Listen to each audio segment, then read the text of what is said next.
welcome back to my channel. Hari ini aku sama Bu dosen sama Dika. Gaya orang Thailand coy. Aku hari ini sama Bu dosen, tapi nggak kelihatan Bu dosen ya, kayak masih aku dosen mahasiswa. Oke, karena ngobrol-ngobrolnya sama dosen, jadi aku mau cerita-cerita tentang pengalaman jadi dosen. Iya, boleh ya? enggak. Oke, bintang tamunya sekarang ada Mbak Mirna. Nama saya Mirna. Sekarang lagi belajar di Kaset University, PhD program. Aslinya dari Palembang. Nggak kebetulan, alhamdulillah. Itu mah udah takdir ya, Bu. Alhamdulillah salah satu dosen di Universitas Sriwijaya Fakultas Pertanian, tapi ngajarnya di perikanan, budidaya perairan. Oke, aku mau tanya-tanya nih. Jadi dosen tuh cita-cita apa gimana? Aku nanya kayak bukan sama dosen ya. Nggak cita-cita sih. Nggak kebetulan juga. Alhamdulillah bisa jadi dosen. Tapi bukan cita-cita dari awalnya tuh. Nggak kebetulan ya. Alhamdulillah lolos tes sebagai dosen. Jadi sampai sekarang masih dipercaya sebagai dosen. Oke. Ini maksudnya waktu dulu tuh lulus S2 langsung ada bukaan jadi dosen gitu, terus ngelamar Enggak, gitu? aku dulu lagi S2, sedang mengerjakan tesis, sedang riset, terus ada pengumuman bukaan untuk lowongan sebagai dosen PNS ya, di Universitas Sriwijaya sih, seluruh ya, nasional waktu itu. Kebetulan Unsri itu perlu satu orang dosen budidaya perairan, dan formasinya adalah S1 pertama kali. Masih zaman S1. aku S1. Tapi sesudah zaman aku nggak berlaku lagi, harus S2. Jadi pas aku lagi riset, ya udah aku pulang coba untuk daftar PNS di Unsri, lolos tahap 1, 2, 3 dan seterusnya. Alhamdulillah keterima sebagai dosen. Sukses. Yang terbayang tuh hanya itu ya. Kan kita nggak pernah tahu mau jadi apa, karena dulu aku tuh ngerasa jadi dosen itu kan kayak sebuah beban ya. Kita kan harus belajar terus, karena harus upgrade ilmu, harus nge-share ke orang, terus bukan passion ya waktu itu. Kayaknya itu tuh sebuah pekerjaan yang bukan pekerjaan semata, tapi lebih ke beban sebagai manusia. Bertanggung jawab penuh pada ilmu pengetahuan untuk generasi yang akan datang. Jadi bebannya itu berat. Jadi aku nggak kepikiran, nggak punya passion ke sana dulu. Pas kebetulan aja ada pembukaan terus daftar. Tetap gitu. ya, alhamdulillah. Enak banget ya. Soalnya zaman sekarang ada yang, aku jadi curhat nih. Maksudnya ya udahlah, emang passionnya di situ, pengennya di situ. Walaupun kadang ngerasa, aduh aku ini nggak ya gitu. Layak nggak ya gitu, bisa ngajar gitu sesuai yang diinginkan. Iya, awalnya tuh kayak gitu dulu awalnya kan. Waktu daftar sempat ragu, apa iya, terus gimana. Dulu kan waktu kita kuliah, waktu kita sekolah kan ngelihat guru kita, ngelihat dosen kita, betapa kayak gitu ya cara ngajarnya. Ada yang cocok, ada yang enggak, ada yang ini oke nih, lebih nyambung kayaknya kalau dia ngerjain atau nge-share ilmunya itu lebih cepat ditangkap daripada enggak. Nah itu tuh selalu jadi beban waktu itu. Bisa nggak ya jadi dosen yang bisa nge-share ilmu yang ilmunya itu kira-kira nyampe ke mahasiswanya. Itu yang beban sekali. Terus banget. akhirnya pas mantep, ya udahlah Bismillah jadi dosen gitu, gimana itu? Ada momen apa gitu nggak? Momennya Pas udah ya keterima itu, aja? pas keterima kan nggak nyangka, karena pertama tuh nggak mau lihat pengumuman. Akhirnya beberapa orang udah ngebuka duluan, baru berani buka gitu. Dan pada saat itulah langsung sadar, ini jalan terbaik, ini takdirnya, ini yang harus dijalani. Jadi mengumpulkan segenap kekuatan untuk memantapkan jadi diri. dosen. Akhirnya. BTW stepnya Mbak, step pas daftar itu gimana? Kayaknya sama kayak PNS pada umumnya, psikologi, tes umum biasa. Ada wawancara nggak Mbak? Wawancara tuh di akhir aku diwawancara sama dekan. Perwakilannya itu biasanya dekan, terus kaprodi, sama perwakilan dari rektorat. Tes ngajar gitu ada nggak Mbak? Yang pas aku nggak ada, tapi pas yang universitas lain, teman-teman yang tes di kampus lain itu ada. Oke, akhirnya kan ya udah seleksi wawancara keterima tuh Mbak. Terus pertama kali pas mau ngajar tuh apa aja yang disiapin? Apa maksudnya sebelum ngajar tuh apakah memang ada obrol-obrolan sama dosen-dosen dulu? Misalnya kamu nanti ngajar apa, terus kurikulumnya bagaimana atau gimana tuh Mbak? Sebelum jok ngajar ke kelas gitu? Yang dipersiapkan setelah udah lolos kostum. ya? Kostum. Ya kan zaman dulu kan kita kalau ngebayang ya kalau jadi dosen itu kan serius gitu. Di depan kelas juga. Iya kan mahasiswanya kan, karena waktu itu umur aku masih 24 apa 25. Jadi mahasiswaku itu masih yang beda-beda 5-4 tahun kalau nggak salah ya. Karena ada kelas itu ya. Iya, jadi kan kalau penampilan kita nggak meyakinkan ya nanti aku di sweet lagi. Ya pertama kostum, terus waktu pertama kali datang biasanya kalau mau ngajar itu kita rapat dulu di di prodi, rapat untuk menentukan per mata kuliah siapa yang akan jadi koordinator, siapa yang menjadi anggota tim untuk ngajar salah satu atau beberapa mata kuliah yang disediakan di semester itu. Pasti ada obrolan dulu ya sama dirapatin biasanya dosen-dosen ada di senior. di awal semester kita merundingkan gitu, tapi biasanya turun temurun ya karena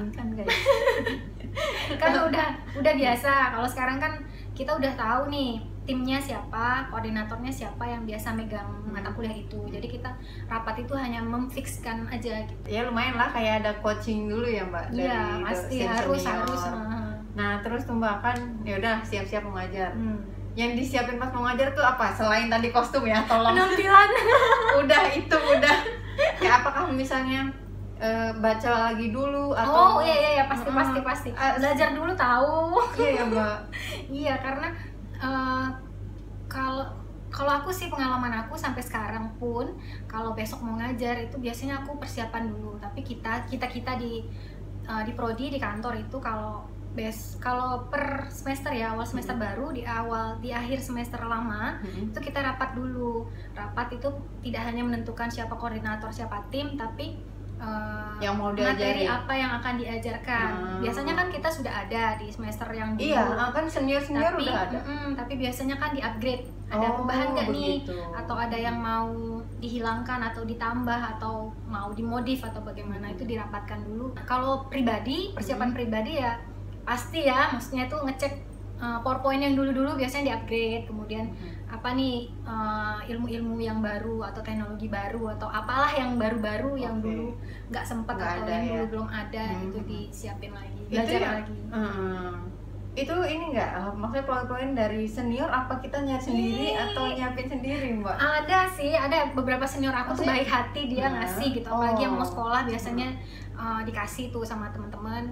Ini dulu yang mereka ngajar gitu, kita tinggal upgrade atau modif aja. Tapi aku selebihnya tuh lebih banyak sendiri karena lebih susah ya kita ngejelasin bahan orang dibandingkan dengan yang kita bikin. Kalau kita bikin kan kita bisa langsung ngejelasin, kita tahu oh ini kurangnya di sini, lebihnya di sini. Iya, tapi kan paling tidak kayak apa sih gitu ya, rutenya kemana gitu yang diajar. Ada di kita sebut GPPP ya, GPPP atau ada subnya gitu, yang bahan ajar itu ya, silabus kan, kita bilangnya silabus mata kuliah. Lanjut terus tuh Mbak, waktu awal-awal ngajar pernah nggak ada selentingan anak-anak tuh kayak ngomong di belakang atau entah dosen entah mahasiswa gitu yang dosen baru itu tuh ini yang ngajarnya gini buat bagus atau buruk, pernah nggak gitu dengar? Aku kalau denger selentingan aku enggak, tapi aku emang awal-awal itu aku suka ngasih bukan kuesioner ya, di akhir mata kuliah atau di ujian, di soal terakhir itu aku suka ngasih pertanyaan, minta penilaian mereka gitu. Tapi aku bilang ini nggak akan mempengaruhi nilai gitu, cuman ingin tahu karena itu penting buat dosen, apalagi dosen muda ya, waktu itu muda ya. Waktu itu kan baru, jadi pengen tahu apa sih masukannya, apa sih yang kira-kira kurangnya, terus di mana yang kira-kira yang bisa di-upgrade lagi, yang bisa diperbaiki lagi. Sampai sekarang. Nah kebetulan dulu mahasiswa kan banyak yang seumuran, jadi suka juga suka nanya gimana kalau saya yang ngajar ya, ya itu sih, ada yang kalau nanya langsung sih positif ya. Itulah masalahnya. Iya, nggak apa-apa. Sebenarnya ya alhamdulillahnya sejauh ini positif-positif aja, karena kalaupun komentarnya negatif itu kan penilaian orang, kita kan nggak bisa maksa ya mau dia nilai negatif atau positif, tapi ambil hikmahnya aja. Oh berarti kalau negatif kita harus improve ya, gitu. Justru kalau baik-baik terus malah jadinya nggak baik gitu. Jadi kita ngerasanya tuh wow terus, padahal sesungguhnya kenyataannya pahit.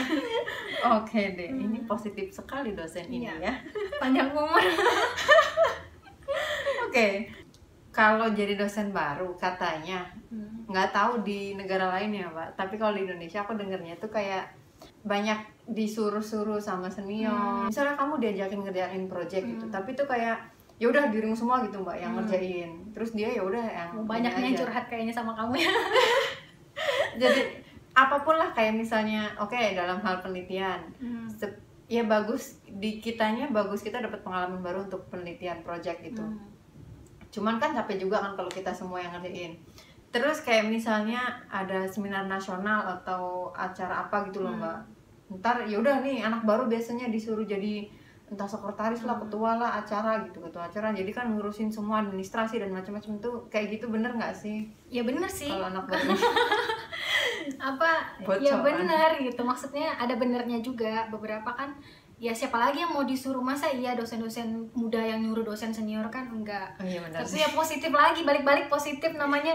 Dulu kan aku nggak minat ya, nggak mau dengan pemikiran beban jadi dosen itu berat. Tapi akhirnya kan bukan terpaksa, akhirnya kan itu yang jadi pilihan hidup ya, jadi takdirnya. Otomatis gimana caranya bertanggung jawab sama yang sudah kita putuskan, yang harus kita jalanin gitu. Nah salah satunya itu ya itu tadi, itu kan kondisi di lapangannya seperti itu ya. Kondisi sebenar-benarnya dosen itu nggak cuma ngajar, nggak cuma membimbing, tapi ya harus juga bersosialisasi dengan dosen senior, dengan pegawai-pegawai, dengan siapapun yang ada di kampus gitu. Benar. Termaksud kalau misalnya ada yang minta tolong ya, itu kayak minta tolong, misalnya kayak jadi panitia gitu. Jadi anggota tim. Kalau aku pada saat itu ya nggak apa-apa ya, maksudnya ya selama masih bisa dikerjakan dan tidak merugikan. Sebenarnya butuh juga ya Mbak ya, karena perlu ya. Kalau aku sih karena basic aku kan nggak pernah jadi asisten dosen waktu itu, maksudnya nggak pernah yang murni pengen jadi dosen sehingga aku udah mempersiapkan diri kan, enggak. Makanya aku dari situ malah belajar gitu, oh begini caranya kerjasama dengan orang gitu, oh begini. Jadi kenal banyak dosen-dosen senior gitu, kenal pegawai-pegawai, jadi tahu oh cara kerjanya begini, oh bersikap itu jadi dosen tuh begini loh, nggak semuanya ya cuman begini yang didengar orang. Positif sekali dosen yang satu ini. Oke Mbak, benar-benar. Tapi kalau yang sampai project itu juga ada ya diajak? Iya ada juga project itu ada. Ya kalau nggak gitu kita nggak bisa, karena jadi dosen itu kan nggak bisa sendiri ya, harus tim, harus kerja bareng, harus spend waktu banyak, diskusi banyak. Dan kalau kita sendirian gitu ya knowledge-nya kan kurang dari gitu. mana gitu. Benar-benar. Dan nggak eksis juga kalau kita sendirian. Justru kalau kita ini kan ya eksistensi harus dibangun, karena dari situlah orang-orang jadi tahu siapa kita. Iya ya, kan dari dosen senior justru yang udah kita punya nggak banyak diajakin kenalan tuh malah jadinya, kalau aku sih kalau nggak diajakin malah jadinya duh kok aku kayak nggak ada yang mempercayai aku untuk bekerja di sini gitu. Masa iya aku cuman ngajar gitu, membimbing doang, terus nggak ada yang lain-lainnya tuh. Jadi nggak terpenuhi Tridharma perguruan tinggi ya. Apa tuh? Ceritain Tridharma perguruan tinggi. Tridharma perguruan tinggi itu kayak tanggung jawab kita sebagai dosen, sebagai pendidik ya. Pengajaran, pengabdian, dan penelitian. Pengabdian dan penelitian itu bareng sebenarnya, jadi dua kesatuan. Nah 3 ini harus terpenuhi selama menjadi dosen. Amazing sekali guys, serius ini sangat bermanfaat. Mudah-mudahan ya. Amin. Bener, tapi makasih loh Mbak mencerahkan saya gitu. Oh gitu ya? Iya. Udah cerah. bukan itu. Oke. Jadi guys, ternyata ya dalam pikiranku kalau misalnya dosen baru tuh itu disuruh-suruh apa gitu. Tapi berkat dirimu cerita, bener juga sih. Iya, aku disuruh-suruh. Kalau nggak disuruh-suruh malah aku ngerasanya kok kayak nggak guna gitu. Nggak guna ya Mbak. Iya benar-benar. Iya, selain jadi berguna, kan kita jadi gain our knowledge dari orang lain juga kan. Maksudnya kalau masih baru ya taunya apa kan nggak Iya tahu ya. benar, nggak tahu apa-apa. Benar ya. Kalau nggak kan nggak eksis, nggak tahu. Terus kalau perlu apa-apa bingung gitu. Sedih aku jadinya. Oke deh. Ambil positifnya aja lah. Iya benar. Emang ini positif sekali. Oke, guys. Fakta beneran nih pengalaman pribadi. Iya. Oke deh. Thank you for watching teman-teman kalian yang mau jadi dosen. Lihat ini. Salah penting satu sekali. Makasih ya Mbak Mirna sudah Sama-sama. cerita-cerita dosen. Dan teman-teman kalau ada yang mau tanya-tanya dan mau kenalan, boleh nih. Jomblo fisabilillah. Yo, jomblo fisabilillah. Jadi promosi. Oke, dadah. Assalamualaikum. Dah.